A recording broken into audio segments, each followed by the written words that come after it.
வருகின்ற ஜனவரி 29ஆம் தேதி சுக்கிர பெயர்ச்சி நடக்க இருக்கிறது. அந்த சுக்கிர பெயர்ச்சியில் மேஷ ராசிக்கு எப்படி இருக்குன்னு பார்க்க போகிறோம்.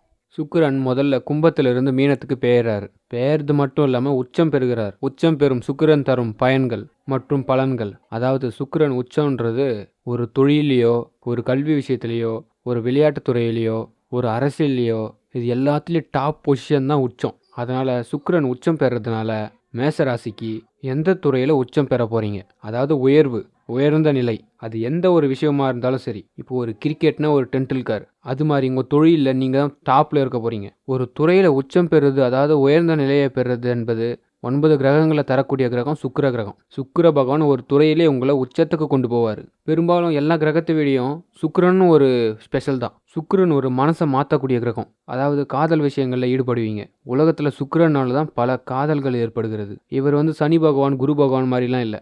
அதனால் இந்த ஆண்டு முழுக்க நீங்கள் அன்பாக இருக்க போகிறீங்க. எல்லாருக்கிட்டையும் ஒருத்தர்கிட்ட அன்பை காட்டிட்டீங்கன்னாவே போதும், எல்லா விஷயமும் நடக்கும். நீங்கள் போட்ட சண்டை மறந்துடும், உங்கள் ஈகோ மறைஞ்சிரும், அவங்க மேலே இருக்கிற கோபங்கள் மறையும்.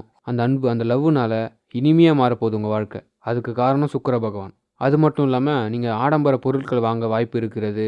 காரில் போக வாய்ப்பு இருக்கிறது. கார் வாங்கி காரில் போவீங்க. அதான் உச்சம்னா விலை உயர்ந்த எல்லாத்தையும் நீங்கள் வாங்கக்கூடிய வாய்ப்புகள் இருக்குது. முதல்ல சுக்கிரனுக்கு பேர் என்ன? அதிர்ஷ்டகாரகன். ராகுடைய பேர் யோகக்காரகன். அதனால் மீனத்தில் இவங்க 2 பேரும் ஒன்றா சேர்றதுனால ஒரு பெரிய திருப்பு முனை ஏற்படும். அதே சுக்கிரன் எல்லா கிரகத்தையோடும் சந்திக்கும் போது, அதாவது சூரியன், சந்திரன், புதன், சனி பகவான், இவங்ககிட்ட எல்லாம் ஒரு மீட்டப் வைக்க சொல்ல, செவ்வாயை தவிர மீதி எல்லா கிரகங்களோடய ஒரு தொடர்பு இருக்கும். ஜனவரி மாதம் 28ஆம் தேதியிலிருந்து மே எண்டு வரையும் இருக்குது. ஜூன் மாதத்துக்கு வேறு இடம் பெயர்றாரு. அது வரைக்கும் அவர் வக்ரம் அடையிறது, ராகுவோட சனியோட இருக்கிற டைம், சூரியன் புதனோட, சந்திரனோட, குருவோட பரிவர்த்தனை காலம், இது எல்லாம் என்னென்ன ரிசல்ட் கொடுக்கும்னா உங்கள் ராசியில் இருக்கக்கூடிய நட்சத்திரங்களை பொறுத்து அந்த பலன்கள் இருக்கும். சுக்கிரனாலே நல்ல கிரகம் தான், அதாவது கெடுதல் இல்லை. செலவுகள் ஏற்பட்டாலும் ஒரு சந்தோஷமான செலவாக இருக்கும், ஒரு சுபகாரிய செலவாக இருக்கும். அதே மாதிரி பயணங்கள் ஏற்படும், செலவுகள் ஏற்படும். மற்றவங்களுக்கு நீங்கள் சில கிஃப்ட்டுகள் கொடுக்கலாம், அதாவது சுப செலவுகள். உங்கள் வீட்டிலேருந்து ஒரு கல்யாணம் நடக்குதுன்னா அதுக்கு சுப செலவு ஏற்படும். உங்களுடைய குழந்தைகளுக்கு படிப்புக்காக கட்டக்கூடிய பணங்கள், உங்கள் பிள்ளைங்களுக்கு படிப்புக்காக கட்டக்கூடிய ஃபீஸ், அதெல்லாம் சுப செலவில் வரும். இந்த மாதிரியான செலவுகள்லாம் இந்த சுக்கிரன் தான் ஏற்படுத்துவார். ஆனால் மேஷத்துக்கு எப்படிப்பட்ட பலனாக இருக்குன்னா, 4 மாதத்தில், அதாவது பிப்ரவரி, மார்ச், ஏப்ரல், மே 4 மாதத்தில் சுக்கிரன் வக்ரமடையும், சுக்கிரன் பரிவர்த்தனை பண்ணியிருக்கும். அதே சுக்கிரன் சனியோட, சுக்கிரனோட, ராகுவோட, அதான் சொன்னனே, எல்லாருக்கிட்டையும் ஒரு கனெக்டில் இருக்கும். நீங்கள் ஒரு ட்ராவல் பண்ணணுன்னு ஆசைப்பட்றீங்கன்னா கண்டிப்பாக பண்ணலாம். உங்கள் லெவலுக்கு ஏற்ற மாதிரி, உங்கள் பட்ஜெட்டுக்கு ஏற்ற மாதிரி டூருக்கு போவீங்க. இந்த 4 மாதத்தில் நல்ல செலவை நீங்கள் பண்ணுவீங்க. இந்த மாதிரி பலன்கள் தான் மேஷத்துக்கு 2025 நடக்க போகுது. உங்கள் சேவிங்ஸ்லாம் கரையத்துக்கு வாய்ப்பு இருக்குது. ஆனால் அது சந்தோஷமான விஷயத்தில் செலவு பண்ணுங்கள். அது மட்டும் இல்லை, புதிய நண்பர்களை தரக்கூடியவர் சுக்கிர பகவான். அதே மாதிரி ஏழக்கூடிய சுக்கிரன் உச்சம் பெறதுனால மேசராசிக்கு பெண் நண்பர்கள் அதிகமாக இருப்பாங்க. அது மட்டும் இல்லை, ஏழுக்கூடியவன் உச்சம் பெறும்போது உங்களுடைய பழைய நினைவுகள்லாம் திரும்ப திரும்ப ஞாபகம் வரும். பழைய நண்பர்களும் ஒன்று கூடி சந்தோஷமாக இருப்பீங்க. குரு மட்டும் பணத்தை கொடுக்க மாட்டார். சுக்கிரன் பணத்தை கொடுக்க ஆரம்பித்தா குருவுக்கு ஈக்குவலாக கொடுப்பாரு. ஜென்ரலாகவே சுக்கிரன் சும்மாவே கொடுக்குற ஆள். உங்களுக்கு என்ன செலவுக்கு காசு வேணுமா அப்படின்னு சொல்லிட்டு சுக்கிரன் தருவார், கவலையே படாதீங்க.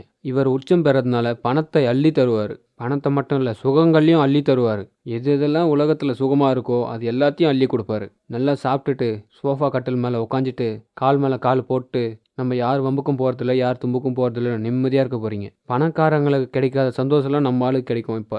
அதனால் 2 கூடியவன் உச்சம் பெறுறதுனால சுகத்தை தருகிறார். நீங்கள் வேலை செய்கிற இடத்துலையும் ஒரு கம்ஃபர்ட் ஜோனில் கம்ஃபர்ட்டாக இருப்பீங்க, அதாவது சுகமாக இருப்பீங்க. இப்போ எப்படின்னா, குருவோட வீட்லேயும் சுக்கிரனும், சுக்கிரன் வீட்டில் குருவும் இருக்கிறாரு. இதனால் அவங்களுக்குள்ள ஒரு கனெக்ஷன் ஒன்று வரும். நீ ஒரு செலவை கூட, நான் ஒரு வரவை கொடுக்குறேன் அப்படின்ற மாதிரி மாற்றிப்பாங்க. இந்த 4 மாத காலத்தில் காசும் வரும், சுப செலவுகளும் இருக்கும். நீங்கள் என்னென்னலாம் ஐடியா வச்சுருந்தீங்களோ அதெல்லாம் செயல்படுத்துறதுக்கு சரியான நேரம் இது. ஆனால் நிறைய பர்சன்டேஜ் சுக்கிரனுக்கு பாசிட்டிவாக தான் இருக்கும். ஒரு சில பர்சன்டேஜ் மட்டும்தான் நெகட்டிவிட்டி. ஆனால் ஒரு ரிலேஷன்ஷிப்பில் ஒரு ஆர்கியூமெண்ட் வரலாம். உங்களுக்கு ஒரு பிளானாக இருக்கும், உங்கள் பார்ட்னருக்கு வேறு பிளானாக இருக்கும். மேஷத்தை சேர்ந்தவங்களுக்கு ஒரு பிளான் இருந்ததுன்னா அவங்க பார்ட்னருக்கு வேறு பிளான் இருக்கும். அதுதான் அந்த 12ஆம் வீட்டில் இருக்க சொல்ல பலன். நீங்கள் இந்த காலகட்டத்தில் என்ன புரிஞ்சுக்கணுன்னா, என்ன வரவு வரும், நிறைய பணம் கிடைக்கும், நமக்கு அதிர்ஷ்டம் வந்து கொட்டும். இப்படிலாம் நீங்கள் யோசித்து நம்புறதை விட நீங்கள் செலவு செய்கிறது, ஒரு பயணம் பண்ணுறது, உங்கள் நண்பர்களுக்கு சில பரிசுகளை கொடுக்கறது, உங்கள் குடும்பத்தில் சந்தோஷமாக சப்போர்ட் பண்ணுறது, இந்த மாதிரி பாசிட்டிவான செயல்களை பண்ணுங்கள். உங்களுடைய தேவைகளை பூர்த்தி செஞ்சுக்குங்க. விலையுயர்ந்த பொருட்கள் வாங்குறதுக்கு சரியான நேரம் இது. மொத்தத்தில் மேஷ ராசியை பொறுத்த வரைக்கும் சுப செலவுகள் நிறைந்த காலம். மனசில் ஒரு ஆனந்தமாக இருப்பீங்க, குஷியாக இருப்பீங்க, சந்தோஷமாக இருப்பீங்க. பிப்ரவரி, மார்ச், ஏப்ரல், மே இந்த காலகட்டத்திலலாம் வந்து எந்த கிரகத்துக்கும் இல்லாத ஒரு பவர் வந்து உச்சமடையக்கூடிய சுக்கிரனுக்கு இருக்குது. ஒரு சில மாதங்களில் வந்து சூரியன் உச்சமாக இருக்கும்.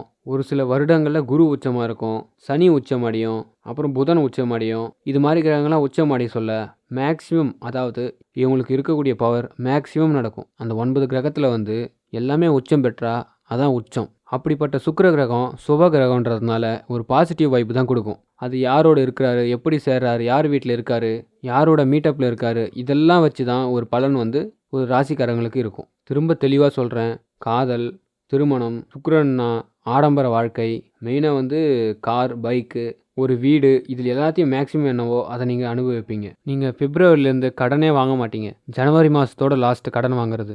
6 கூடியவன் உச்சம் அடைகிறார்.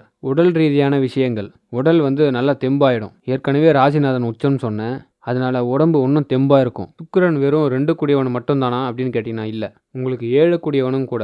7 கூடியவர்னா என்னன்னா, 7னா கலஸ்திர ஸ்தானாதிபதி, 7னா அயல்நாட்டு யோகங்களை தரக்கூடியவர், 7னா விடாமுயற்சி, நண்பர்களை தரக்கூடியவர், எல்லாமே 7 தான். சுக்கிர பகவான் 7 கூடியவன் உச்சம் பெறும்போது என்ன ஆகும்னா 7 பிரமாதமாக இருக்கும். அதே மாதிரி திரும்ப சொல்கிறேன், காதல் பெருக்கெடுத்து ஓடும். தை பிறந்தாச்சு, அதனால் காதல் கண்டிப்பாக நடக்கும். உங்கள் எண்ணங்கள் ஃபுல்லாக எப்படி இருக்கும்னா, அந்த காதலை இந்த நிமிஷமே சக்ஸஸ் பண்ணி ஆகணும் அப்படின்னு நினைப்பீங்க. முதல்ல பொழப்பை பற்றி பாருங்கள். 2 கூடியவன் உச்சம் என்பதால் பணம் பல வழிகளில் வரும். ஏற்கனவே தொழில் பிரமாதமாக இருக்குது. ஒரு ஆஃபருக்கு 2 ஆஃபர் கிடைக்கும். இப்போ 2 கூடியவனும் உச்சமாகறதுனால பெண்கள் அணியும் ஆடைகள், ஃபேஷன், ஜுவல்லரியில் இருக்கக்கூடிய பெண்கள், இவங்களுக்கு அத்தனை பேருக்கும் அற்புதமாக இருக்கும் இந்த காலம். மேசராசிக்காரங்களுக்கு ஓவராலாக பார்த்தீங்கன்னாவே என்னெல்லாம் நல்ல பலன்கள் அப்படின்னு பார்த்தீங்கன்னா, ஃபஸ்ட்டு பாயிண்ட்டே சொன்னது நான் என்னன்னு பார்த்தீங்கன்னா, சூரியன் 10ஆம் வீட்டுக்கு வருவதால் மிக சிறப்பு, புதன் யோகம் பெறுவதால் அடுத்த சிறப்பு, சுக்கிரன் உச்சம் பெறுவது, 2 கூடியவன் ஜனாதிபதி என்பதால் மாபெரும் சிறப்பு. காதலியுடன், மனைவியுடன் பிரிஞ்சு போனவங்களோட ரொம்ப அன்பு காட்டி ஒன்று சேர வாய்ப்பு இருக்குது. கணவன் மனைவிக்குள்ளே இருக்கக்கூடிய சண்டை எல்லாமே கிளியர் ஆகிடும். எல்லா பிரச்சனையும் சரியாயிடும். மேசராசிக்காரர்கள் அடி தூள் கலப்ப போகிறீங்க. இந்த மாதம் ஃபுல்லாக சிரிச்சிட்டே இருக்க போகிறீங்க. தை பிறந்தால் வழி பிறக்குன்னு சொல்லுவாங்க பார்த்தீங்களா, அது யாருக்கும் இல்லை, உங்களுக்கு தான். மறக்காமல் லைக் பண்ணுங்கள், சப்ஸ்கிரைப் பண்ணுங்கள். இப்போ உங்களுடைய வயது என்னென்னு கமெண்ட் பண்ணுங்கள். மறக்காமல் ஷேர் பண்ணுங்கள். ஒரே ஒரு விஷயம், நீங்கள் செய்ய வேண்டிய பரிகாரம் என்னென்னா, 3, 6 கூடிய புதன் வந்து சூரியனுடன் சேரதுனால பெருமாளை வழிபடணும். நான் ஏற்கனவே சனி பெயர்ச்சியில் சொல்லியிருக்கேன், பெருமாளை வழிபட சொல்லி. பெருமாள் கோவிலுக்கு போங்க, விஷ்ணு சகஸ்ர நாமத்தை பாராயணம் பண்ணுங்க. இந்த மாதிரி வழிபாடுகள்லாம் விஷ்ணுவுக்கு பண்ண அத்தி பழத்தை வாங்கி தானம் பண்ணுங்க. புதன் பகவான்னா யானை, அப்போ கோயிலில் இருக்கக்கூடிய யானைகளுக்கு பச்சை கலர் கரும்பு, அந்த சோகையோடு இருக்கக்கூடிய கரும்பு தானம் பண்ணுங்க. உங்களுக்கு யானைக்கு எவ்வளோ தூரம் ஹெல்ப் பண்ண முடியுமோ அவ்வளோ நல்லது பண்ணுங்கள். இது மாதிரி நீங்கள் பண்ண உங்கள் தொழில்கள் பல மடங்கு விருத்தியாகும். இந்த வருஷம் யாருக்கு சிறப்போ இல்லையோ, கண்டிப்பாக மேசராசிக்கு கண்டிப்பாக சிறப்பு. அதே மாதிரி உணவுகளை பொறுத்த வரைக்கும் ருசியான உணவுகளை சாப்பிட ஆரம்பிப்பீங்க. அதே மாதிரி சுக்கிரன் பொறுத்தவரை கலைத்துறையிலையும் சக்ஸஸ் பண்ணக்கூடியது. சினிமா துறையில் உச்சத்தை தொட போகிறீங்க. ஏன்னா அவர் தான் வந்து ஒரு பொழுதுபோக்கு அம்சத்தை தரக்கூடியவர். ஆடல், பாடல், இது போன்றதெல்லாம். அதே மாதிரி ஸ்போர்ட்ஸு, அதுக்கும் சுக்கிரன் வருவார். இந்த மாதிரியான முக்கியமான விஷயத்துக்கு சுக்கிரன் தான் காரணம். 1 மாதம் 2 மாதம் இல்லை, 4 மாதம். இதில் நீங்கள் வாய்ப்பை கரெக்டாக பயன்படுத்திக்கிங்க. இவர் 4 மாதத்தில் பல கிரகத்தோட உச்சம் அடையிறது, வக்ரம் அடையிறது, இதுக்கெலாம் ஒரு ரிசல்ட்னா இது போன்ற ரிசல்ட் தான் வரும். ஒளிமயமான எதிர்காலம் சேனலை சப்ஸ்கிரைப் பண்ணுங்கள். நன்றி.